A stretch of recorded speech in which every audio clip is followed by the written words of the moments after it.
Get started with your self-defense cane training, I have 3 options to show you. I wanted you to understand that when you pick a cane for self-defense training, you have 2 options. One is to use whatever you might have already or whatever you can easily get at like a CVS or some other pharmacy. Or 2, you can start with a purpose-built self-defense training cane. These are just a little bit different. I'm going to show you the main feature that makes these so different for self-defense training is it has a wider crook. So a regular walking cane will have this. This will be a little bit more narrow. It's harder to get your hand in there, and you can still use it for this type of training. I'm going to show you how in a minute. But this is one of the features here that makes it different. The other thing is that you'll see, and this is a rattan cane. There's a second link below, and these are Cane Masters canes, which are purpose-built for self-defense. Now, I'm not sponsored by Cane Masters. I had a relationship that's changed with them recently, but you can still see that first link below. And if you go and you purchase something, I get a very small commission. But this is their dojo training cane, which is just a basic cane. This is very inexpensive. And this is a much more expensive Cane Masters cane, but it's very popular. A lot of people choose to get these, and you can train with any of these. So you can get started training with any of these. I want to show you first the rattan is extremely lightweight. Again, this is the second link below if you want to go see what the dimensions are. Hello, students, good to see you, good morning. You can move much faster with this. You can hear that whipping motion that you get from a rattan training tool. Similar to like a collie or a screamer stick. They're extremely lightweight, and you can do some damage for self-defense, but they're not as effective as something like this, which can be made in hickory or oak. So this is a much more effective everyday carry self-defense cane, but this is a good way to get started. Or if you have limitations, you use your cane because you need it for mobility. Maybe you're still sitting in a wheelchair and you carry a cane in addition to the wheelchair so you can defend yourself. A lightweight rattan cane might be your best option because you can move it through the air a lot faster, and it still has a lot of the same features. You see this one's a little bit beat up. Has a lot of the same features as these canes. I'm going to show you these real quick as you're choosing which cane to get started with. This one has a little bit more personalization and fanciness, right? It's got this paracord on it. You can put your wrist in there, put it there. That way you don't lose it if your hand slips off. If things get a little bit sweaty or are there other fluids involved, you can have, for self-defense, you can have this grip, which impacts the grip. It helps you keep it in your hand. All right, this is also a teardrop shape, which is very common in self-defense canes, which allows you to move through the air faster. It's more aerodynamic, and it also concentrates all the force in a smaller area, and that what would be considered like a dull blade for self-defense. That's going to compress the flesh, the muscle, all the stuff in there. It's going to get to that bone, and it's going to break that bone faster for self-defense. So this feature is one that you might choose when you get started training with your self-defense cane. And this is a Cane Masters self-defense cane. I'll put the tip back on. This part here has 2 purposes. The crook here, one, it becomes like a big hammer or a big knuckle. I like to think of it as a fist. And 2, this part here can rip and grip. You can dig in between the muscle. You can hit the nerves. You can pull somebody in. You also, if you use some of the other techniques, which I don't teach as much anymore, the Hapkido style, where you do grabs and you can reach down, pull his ankle out from under him, reach up, snatch him down and pull him in. I do use this more just to dig into the flesh for self-defense. So that's the feature of, this is, like I said, this is a little bit more fancy, everyday cane. It's very pretty. You can have this made with the eyeballs, without the eyeballs, whatever your style is, personal style. Some people love it, some people hate it. But you can see the link below. They have, I was told, over 90 options of something or another. So you can go and look at that. Now this has the same features, but it's much more basic, which is why it's so much less expensive. This is the one that I like to use every day for training. And I'm going to show you how to get started training. The first thing you're going to learn how to do is this basic spin. And the purpose of the spin for some people is self-defense. Some people will teach that you're going to get all light on your feet and dance around and flutter and stuff. And you're going to use this to keep somebody from closing the distance and coming in, and they don't want to walk in while you're doing that. Now, I have a different opinion about that. My purpose for spinning for you is to get your heart rate up, to build callus on your hand, to get a good feel for timing and distance like all other weapons. I teach a lot of stick self-defense weapons, and all of them I have a spin for, but I don't do any spinning for self-defense. The spin for me is like a boxer skipping the rope, working on timing and distance, conditioning the heart and lungs, conditioning the legs, and in this case, conditioning the hand and the arms and getting your heart rate up. So this basic spin is just cranking your hand forward with a loosened grip, not an open grip, it'll come out, but a loosened grip. Once you do it to the side, then you can bring it over and back. This will teach you how to keep your hands in and your hands up for proper self-defense, because if you put it down, you're gonna run into it. So this will get your hand up. You'll start to get a better sense of timing and distance, spatial awareness.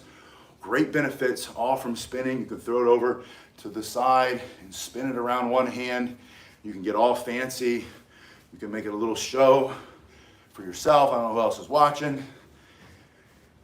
And it has a lot of value. And then you throw it to the other hand, you do the same thing, 30 seconds on this side, 30 seconds with the spin, 30 seconds to the inside. And then if you want to, you can freestyle it, you can start to walk around, and all that has great value. And I could be wrong about the whole spinning for self-defense. So I'm just gonna say, there are a lot of things I don't understand. And when I learn, when something's described to me in a way that my thick, hard head can understand, I often will say, hey, I was wrong. Now I see a better way. Now, once you get past your spinning, I like you to do these squatting motions if you're able to. If you're in a chair and you can't do it, then don't do it. But if you can, especially if you're older or you have limited mobility because of injuries, this is going to allow you to take the weight off of your legs and get into a squatting motion going up and down. When you do that, your body is going to release trace amounts of hormones that are going to lean you out faster and make you stronger and more youthful. And that's what we want when we train for self-defense. You can get stronger than you were yesterday. You can get a little bit younger than you were yesterday, a little bit faster. Why wouldn't you want to do that? You want to train so that you can be a better version of yourself when you're defending yourself every day. So I like to do this for 30 seconds between the next thing that I'm going to show you, which are the basic strikes. So I'll do a set of these strikes coming off of your shoulder, and notice that when you do these, your other hand is always up and you keep it really tight, and you want to follow through. You want to put some stress on your wrist, start slowly at first, and then gradually increasing the speed with this Cane Master self-defense cane. And again, if you want to see what the dimensions are, they can personalize them, make them any way you want. My personal choice for you, if you have the money to spend, is go for hickory. Hickory is going to be super strong. You can get it a little bit thinner. This is a 1-inch diameter. You can have them made now with metal tips, all kinds of stuff on that website if you look below. But if you get this in hickory, you can go a little bit lighter, a little bit smaller, and it's going to be super strong. So after you do this for 30 seconds, I'm going to throw in for you another set of these squats. You can go slower or fast. It's just a matter of becoming more mobile again and getting back into a healthy place with your body. Then you get it in the other hand. From the ground, to step into a self-defense position, you have two choices. One, you can bring it up and let it slide through your hand. That's the reason I like for you to do all the spinning, because that's going to help you do that better. Two is simply slide your hand down and bring it up. It's more of the Irish shillelagh style. Now from here, you're coming off your shoulder. Same thing. It's going to feel completely different on one side than it does on the other one, which is good. I want you to struggle a little bit, because when you struggle and you don't quit, then you grow. Get that other hand up and bring it off of your shoulder every time. Never bring it up from here. If you swing out here, someone's going to close that distance. You'll wrap your arm around the body. You'll never hit them. But for self-defense, using your Cane Master self-defense cane, bring it off your shoulder and through and in. 30 seconds there. Go back, throw in another set if you like. If your legs are starting to get tired, skip it. And then I want you to do a strike this way. Alita says, quads killing you from doing the exercise using your hiking stick. You can do all this with a hiking stick too. The only difference is you won't have this little crook. bringing this horizontal strike from one side to the other with the hand up. And notice that when you bring it back, again, you're not coming out here. You want to keep it tight to your body and bring it across by turning your shoulders and hips. When you turn your shoulders and hips, you're pulling with this hand to the other side, similar to a sword strike, pulling with the bottom hand. But you're coming across the body. When you come over here, you're still super tight. If he closes the distance, he comes in, and you don't have time to do that pulling strike, you can always smash him with the back of this big knuckle right there. Smash him with that fist right into his face. After you hit him, he creates some distance, then bring this through to the other side. 30 seconds with the squats if you like.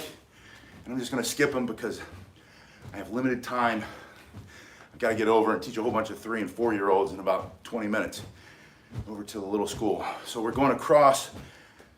I don't teach them the cane though. They don't learn the cane yet. Not until they're a little bit older. But you're bringing it across and back. Across, we're mostly learning how to pay attention. Bring it back into your squats if you like, or one thing I like to do is put it in one hand, this side, and I'm gonna step with the same foot into a little lunge, unless this is your weaker leg. If that's your weaker leg, then you can do a little lunge there, stepping in here. In fact, you could do both sides for 30 seconds, and then do the same thing on the other side. So that's just another way you can use it. I'm gonna show you one more thing before we get done on how to really strengthen your body using your cane. Now we've done angle strikes, we've done those horizontal strikes. I want you to bring a strike down on top of his body, and then you're gonna turn your palm up and you're gonna bring it up.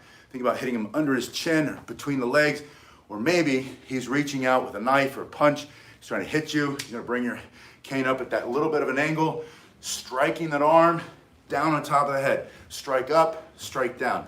Just bringing it up, down. Notice that your wrist is turning here. Get the palm up, palm down, palm up, palm down. You do this, 30 seconds. You're starting to get your heart rate up. Slow is smooth, smooth is fast though, so take your time. Go at the pace that makes the most sense using your Cane Master self-defense cane. Bring it up, bringing it down, and then we're gonna change the whole script. I'm gonna turn the crook out. And with the crook out, I'm gonna use totally different types of techniques for self-defense. The first one is gonna be just lifting. And you're lifting this up, maybe you hit him between the groin. Again, hit him in the chin. He's reaching for you, smash and break that arm. But you just snap it up this way. You just practice bringing it up. And you do that 30 seconds on one side, 30 seconds on the other one. And you're gonna notice that all of these exercises are gonna activate different parts of your muscles in your body, getting you a lot stronger. Also, everything that you're doing here can be done sitting in a chair, whether you're sitting in your wheelchair on the edge of the bed. You might be at the park on the bench. You might be waiting for the bus, not training, but if you had to defend yourself, you can be sitting on the bus station, snatch this up and hit somebody, or on the train, on the plane for self-defense. Because the great thing about this Cane Master self-defense cane is the perfect gray man option. You can take this with you wherever you go.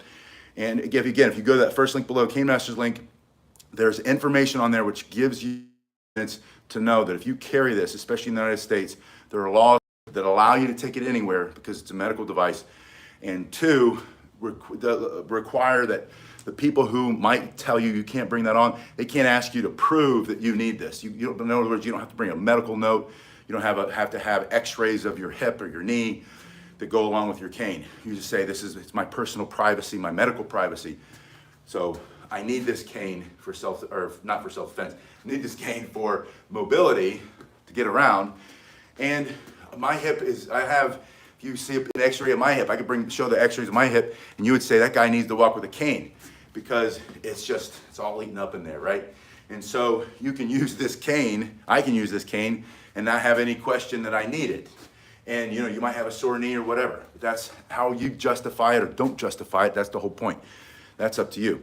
All right, so I have for you this exercise band, and I did put a link below in case you're interested. I like to start with it on the crook side and the cane in front of your chest, and then I'm gonna reach behind my back, and depending on how flexible you are, I have to swing it a little bit because I'm not as flexible as I was a few decades ago. And then I'm gonna slide that over the other end, and get that right here. And there are two ways you can do this. One is with it under your arms and pressing. And this is like a standing push-up. The other way is to have your elbows, have it on the outside of your arm and pushing. I prefer this. The other way works just as well. This one, because my arms are in there, it gives a little bit more resistance, so it's a little bit harder for me. I like that. I also have thicker bands. You can see that, give that link below that says the resistance bands, all different resistance. Start with a really thin band to start though. But you're doing these standing push-ups, and I want you to do 30 seconds because you need time under tension. Time under tension to make the muscle grow.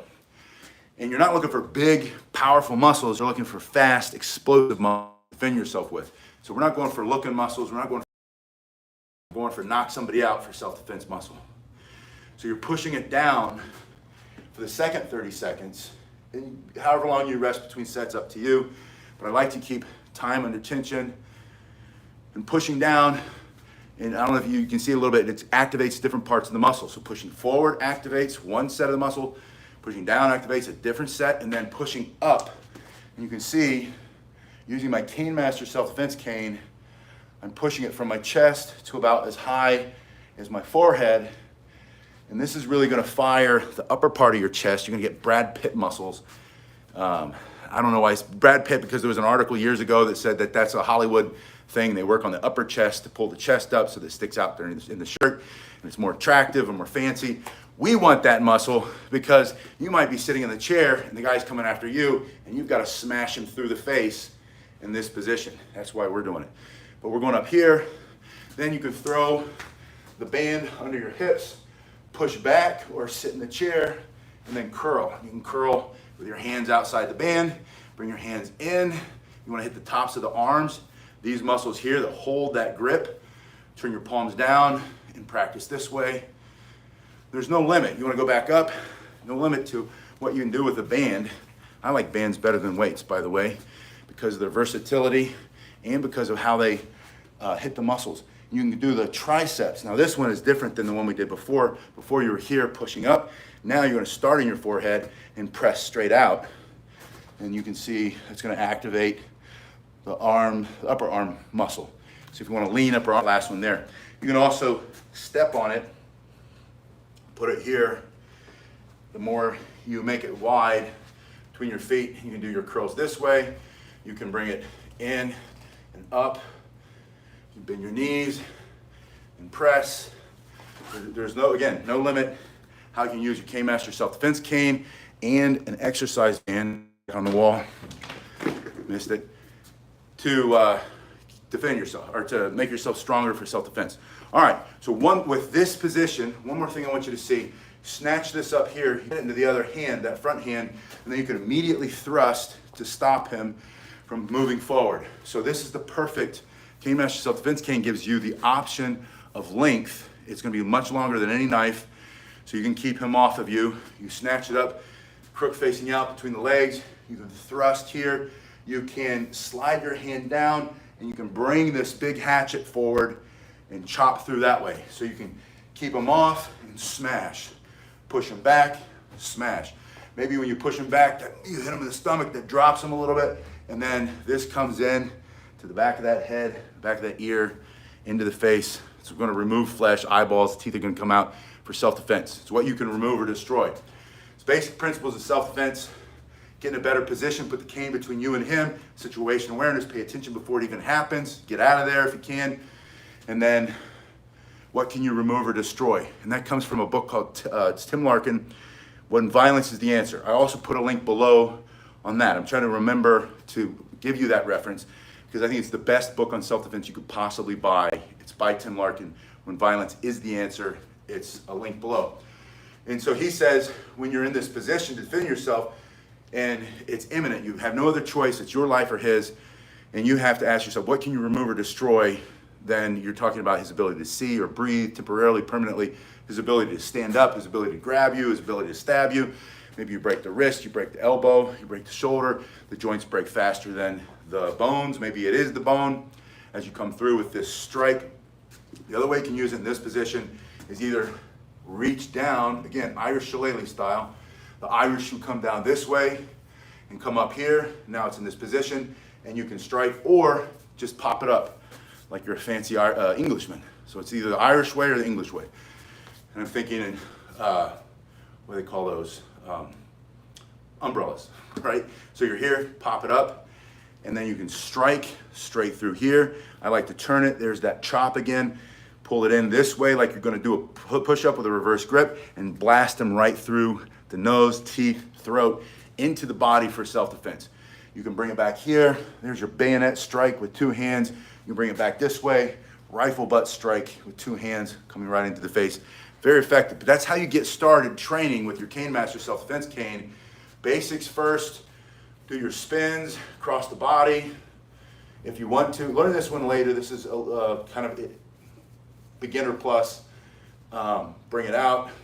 The key to all these spins is that when you do them, the long side comes out of your thumb. If you have it the other way, the long side coming out of your pinky, you can see that you can't spin it that way. There is a spin where it comes over your back, but that's, again, a little bit more advanced spin. I almost whacked myself, which is why you don't start this way. These are big beginners, right? Start this way, and then throw in lots of leg exercises. While you're learning how to defend yourself and with your Cane Master self-defense cane, you're getting started, get your body stronger, get your legs stronger, get your knees stronger, and you may not be able to do air squats, right? You might not be able to put the weight on the back and do squats, but you might be able to put your hands here and unweight your legs and start easier. And that's why I like to do, even though I can do the squats the other way, I do a lot more this way because I'm going time under tension. Do that, practice your angular strikes, practice horizontal strikes, a vertical strike down and a vertical strike up and down. Change the hand position, practice that pulling motion, snatch it up between his legs, put the other hand on there, thrust through his face, slide it down, chop through him, pop it up in this position, punch, turn, rake, using this to rake everything off his face for self-defense, then 2 hands blast through the soft tissue of his face for self-defense, or into his chest, or maybe you're sitting, you need to get him off of you quick. You can throw those in a combination, strike, rake, right? Strike and then rake, and then your bayonet attack, your rifle butt strike. That's also a rifle butt strike.